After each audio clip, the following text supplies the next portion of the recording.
Hello, welcome to session 3 of Unit 4 Public Policy and Debt Management. In this session, we'll be focusing on some fiscal and monetary policies that are available in Ghana.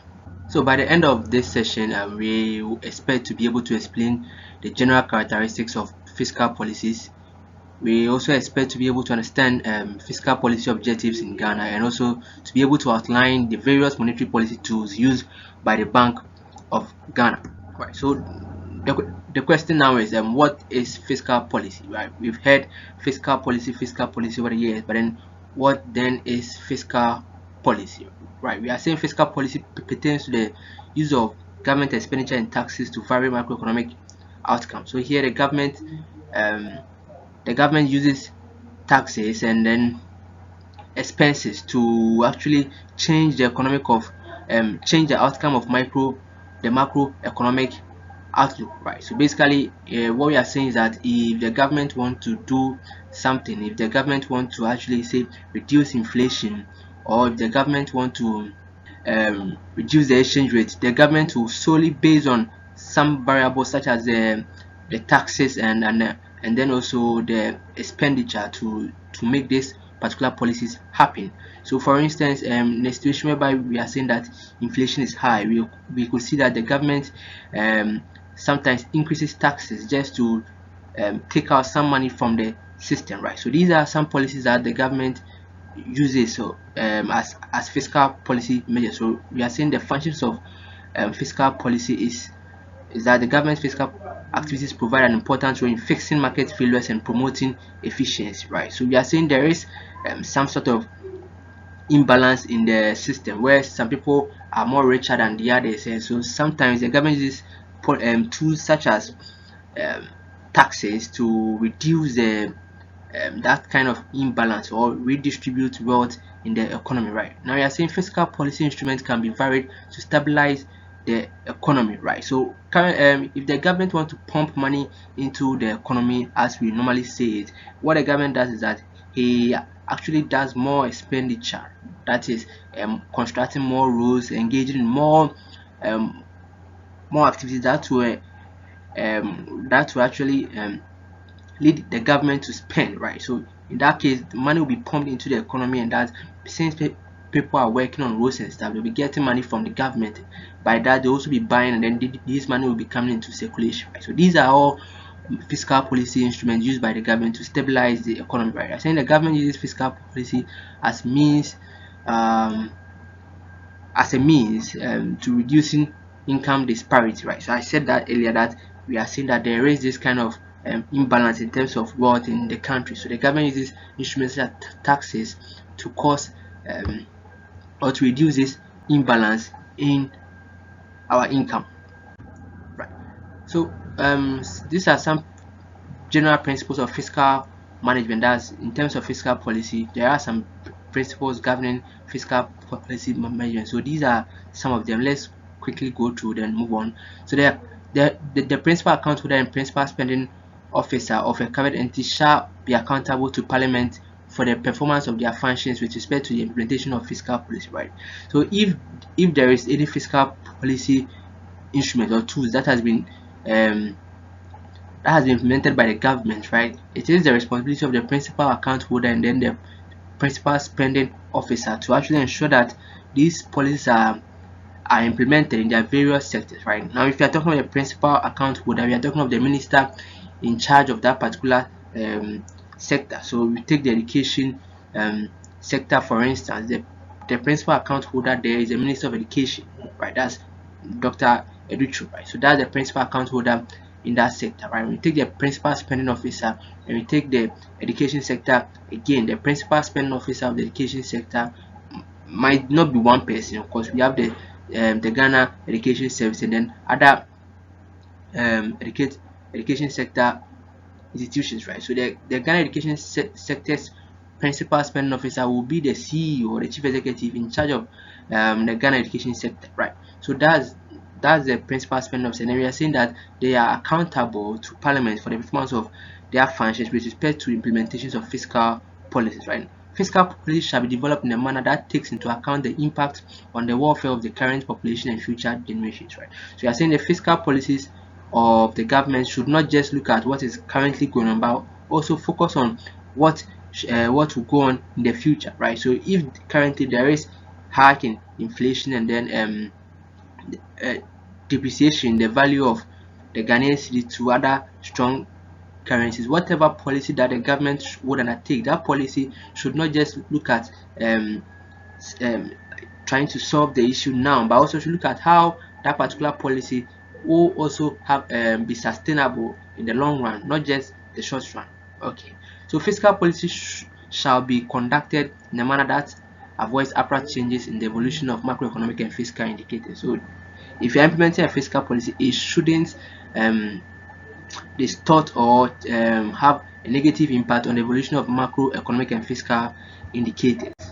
All right, so let's look at some principles that guide the formulation and implementation of fiscal policies in public finance. You're saying sufficient revenue mobilization to finance government program. Right now, we are saying that some fiscal policy instruments are the taxes and expenditure. So the government will need revenue to actually undertake these particular policies. Right. So the other one is maintenance of prudent and sustainable levels of public debt. Right. So the government should be able to maintain public debt in a sustainable way. Currently, we are saying we are suffering from debt distress. That is, our debt has reached a certain level that is currently, I won't say unserviceable, but then it's difficult for the government now. So the government must take certain actions to ensure that we get funds to actually service some of these debts. So, which in developing any fiscal policy, it should be prudent and sustainable. Like it should be able to maintain prudent and sustainable levels of public debt. So in that case, I don't want to conclude, but then we could say that the Ghana's fiscal policies in some way or the other hasn't actually been effective yet, one way or the other, right? So the next principle is that ensuring that the fiscal balance is maintained at a sustainable level over the medium term. Fiscal balance, we are looking at the balance of our trade, right? So when it comes to Ghana, the fiscal balance is more of how much income we have and how much expenditure we have. We are saying that we should ensure and maintain a sustainable level over the medium term, right? Management of fiscal risks in a prudent manner. We should be able to manage risks as well with fiscal policies in a prudent manner.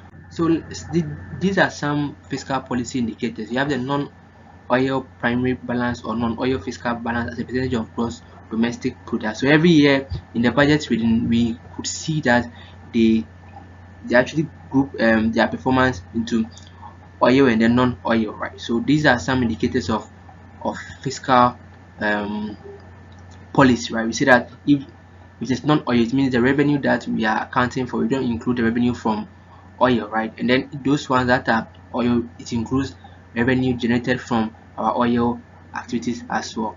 And then we are saying any two of the following fiscal indicators. We have the public debt as a percentage of GDP. We have a capital spending as a percentage of total expenditure, revenue as a percentage of gross domestic product, wage bill as a percentage of tax revenue. So we measure fiscal policy in Ghana using these two ways, like that's the domestic primary balance and then the overall broad balance. So the domestic primary balance we are saying is the balance of the difference between domestic current revenue and the aggregation of all domestic non-debt expenditure, right? So that's the domestic primary balance measure. So we just take whatever domestic revenue we have at the moment against any non-debt expenditure that we are incurring. So any expenditure that we incur with the exception of interest on debt, then we offset this one, then that will be the primary balance that we are having at the moment. Then the overall broad balance, that one we are looking at all the domestic revenues as well as inflows such as grants. Then we offset with any or all the expenditure that the government is actually incurring. That gives us a broad balance in terms of primary balance. Okay, then let's look at the monetary policies in Ghana. So the other one was fiscal policy. For fiscal policy, we said the government uses taxes and expenditure to actually vary macroeconomic factors, right? Here this the monetary policy focus more on money supply in the system, right? So you are saying monetary policies entail the control of the level of money supply by the central bank using various instruments in order to achieve economic growth, right? So in tackling inflation, right? There are so many ways of tackling inflation. In Ghana, right now, we could see that first they tried inflation was tackled using taxes, right? There was introduction of taxes in order to curb inflation, and also they've also introduced some monetary policies such as the increment of the basis rate, that's the loan rate. So if such policies are in place, people are discouraged to actually go for loan, right? And that reduces the money supply in the system. Okay, so we are saying monetary policies consist of the set of government measures aimed at regulating credit, the money supply in the economy, and are implemented through the Bank of Ghana, right? So the Bank of Ghana is basically the one in charge of regulating money supply and then controlling monetary policies in Ghana. Right? So these are some of the monetary policy tools that exist in Ghana. We have the open market operation, where the government uses its treasury bill to actually engage in monetary policy activity. So when a government wants to withdraw money from the system, what does that? It opens more treasury bills for people to buy. So the more people purchase these treasury bills with their money, we are saying that there is a reduction of money in the economy. Whenever government wants to pump money into the system, if it wants to use the monetary policy, what it does is that it sells back these treasury bills, and then as it sells it back, or he pays back people for their treasury bill and stuff. So that's the way of using the open market operation. Then we have the repurchase agreement. So the government of Ghana mostly engage in repos, right? That is, they give some of their assets out for sale for some short period of time, then they go back for it sometime, right? So this one is just for a short period and not for a very long time. And then you have the foreign exchange operation. So they may also engage in foreign exchange operations as a monetary policy instrument. You have the raise. So these are some instruments of monetary policies in Ghana: the reserve requirement, interest rate, and moral suasion. For moral suasion, we are saying that the Bank of Ghana issues lines of operating permit to deposit banks and also regulate the operation of bank system. So what it does is that it speaks to the conscience of these institutions in order to get them on board, right? So when the issue of the exchange rate came up, the Bank of Ghana sat down with all these forex bureaus, right, in order to talk to their conscience to get them to sell currencies at a reduced rate, right, rather than quoting the currencies at a higher rate. So these are that was a moral suasion instrument. So basically that's the end of this session. So we've looked at fiscal policies in Ghana and also the monetary policies in Ghana. So kindly take a few minutes to recap what we've discussed in this session before moving on.